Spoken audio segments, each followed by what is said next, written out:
The Bukit Panjang LRT was once hailed as Singapore's first light rail transit system, a futuristic, automated solution for last-mile connectivity. But it soon became one of Singapore's most controversial transport projects, facing serious discussions about shutting down entirely. What led to its struggles? And how did Singapore decide to save it? This is a story of Singapore's first LRT, a lesson in transport failure and resilience. In the 1990s, Bukit Panjang was rapidly growing into a major residential area. Back then, buses were the primary transport option, connecting residents to the Choa Chu Kang MRT stations. However, traffic congestion made buses slow and unreliable. The government needed a solution, inspired by light rail transit systems in cities like Vancouver. The Land Transport Authority, which is LTA, decided to introduce Singapore's first LRT system in Bukit Panjang. The elevated tracks and automated trains were designed to provide faster, more efficient last-mile connectivity.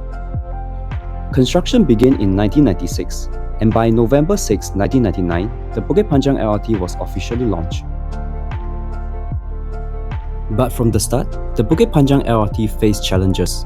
The track's tight curves and steep slopes caused bumpy, uncomfortable rides and placed additional strains on the trains. This issue didn't go unnoticed by the commuters, who were quickly to voice out their discomfort with the jerky rides. Meanwhile, the two-carriage trains struggled to handle peak-hour crowds. The system's unreliability became a major source of frustration for commuters who often found buses to be a more dependable alternative. The national resources, I think it's not advisable to waste resources. After all, the level of service, the comfort zone between the bus and LRT is quite different. So I think in terms of convenience, we would like to encourage the residents to take the LRT line. But if they are a little bit out of the station, then I think there is always a feeder bus service to cater to that need. By the mid-2010s, breakdown was so frequent that many began questioning whether the LRT should even continue operating. In October 2016, SMRT revealed that one option being considered was to scrap the Bukit Panjang LRT entirely and return to a bus network. This wasn't the first time the idea has been floated. Former Transport Minister Khaw Boon Wan noted that constraints workers face with limited non-service hours for maintenance and even suggests the possibility of shorter operating hours, asking, "In our case, do you think we can do that?" However, the Land Transport Authority quickly dismissed the idea of replacing the LRT with buses, calling it not likely to be practical.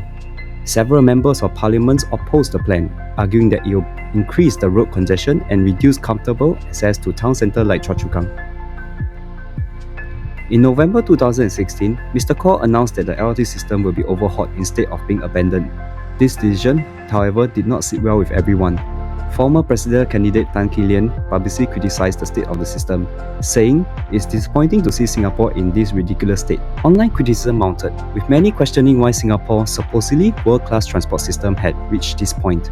Will the investment to save the LRT really pay off? The first-generation trains was a bold step into automation, but they were plagued by reliability issues. Their motor often struggled with the steep slopes and tight curves of the Bukit Panjang LRT line, leading to frequent breakdowns.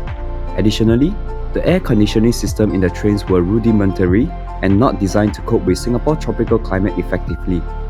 This led to inconsistent cooling, especially during peak hours where the trains were crowded. Commuters frequently complained about the stuffy interiors, and the lack of insulation made the trains uncomfortably hot when the air conditioner system failed or were overburdened. These trains also lack modern safety, efficiency, and the passenger information features, making them outdated by today's standard. The second-generation trains brought some much-needed improvements, addressing key issues with the C801 model. These trains were quieter and slightly more energy efficient, with upgraded interiors designed to enhance commuter comfort. The air conditioning system were revamped, featuring better cooling capacity and improved airflow distribution. In addition to these updates, the C801A trains were equipped with improved lighting and modern interiors. However, the trains still lack advanced features like dynamic passenger information display.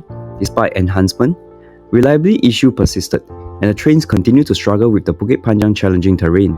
By 2023, the C801A trains underwent refurbishment to align them with the improved standards set by the newer C801B models. The refurbishment includes upgrade to the air conditioner system for better cooling efficiency, improved noise insulation, and updated interiors to enhance the commuter experience. The latest trains, the C801B models, represent the most significant upgrade ever, not just in terms of performance but also commuter experience. These trains are equipped with Dynamic Passenger Information Display, a modern real-time system that provides commuters with clear updates on upcoming stations. This feature greatly enhances navigation and convenience, especially for new commuters or tourists. Secondly, the advanced air conditioning system is capable of handling Singapore's humid and hot climate far more effectively. The new system offers precise temperature control and enhanced airflow, ensuring constant cooling throughout the train. Improved insulation reduced energy consumption and kept the interiors comfortable during peak hours. Thirdly, advanced suspension system. This provides smoother ride, significantly reduces the jolting effects of tight curves and steep slopes. Fourth, energy-efficient motors. Optimized for Bukit Panjang unique terrain, these ensure reliable operation even under heavy loads. And lastly, enhanced safety system and noise insulation. Commuters now enjoy a quieter and safer ride, resolving long-standing complaints about noise and heat. The C801B trains are a testament to Singapore's commitment to modernizing public transport. Instead of scrapping the Bukit Panjang LRT system, the government chose to invest in upgrades addressing long-standing issues like reliability and comfort. With features like advanced air conditioning and smoother rides and dynamic passenger display, these trains enhance commuter experience while supporting Singapore's vision of a car-light, sustainable future. This reflects a broader strategy to adapt aging infrastructure to meet the needs of a modern city while ensuring connectivity and efficiency. Why didn't the government just replace the LRT with the buses? While buses are indeed cheaper to operate and maintain, they came with their own set of challenges that couldn't fully replace the role of LRT. First, buses struggle to handle peak hour passenger volume as efficiently as a fully automated train system. A single LRT train can carry up to 105 passengers per carriage, compared to a typical double-decker bus which has a capacity of 130 passengers.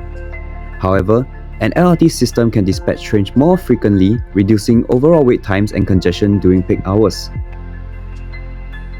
Second, expanding the bus network to replace the LRT route have been required a significant road infrastructure change. Bukit Panjang is already a densely built-up estate with limited space for widening roads or adding bus-only lanes. Increased reliance on buses will likely have led to a greater road congestion, impacting not just commuters but also other vehicles on the road. Additionally, the LRT offered a direct and elevated connection between residential neighbourhoods and a key transport hub like Choa Chu Kang MRT and the Bukit Panjang MRT line.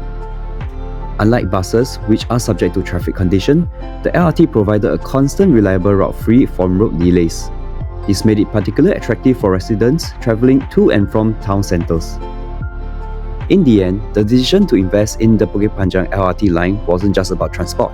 It was about preserving Bukit Panjang connectivity and sustainability for the future.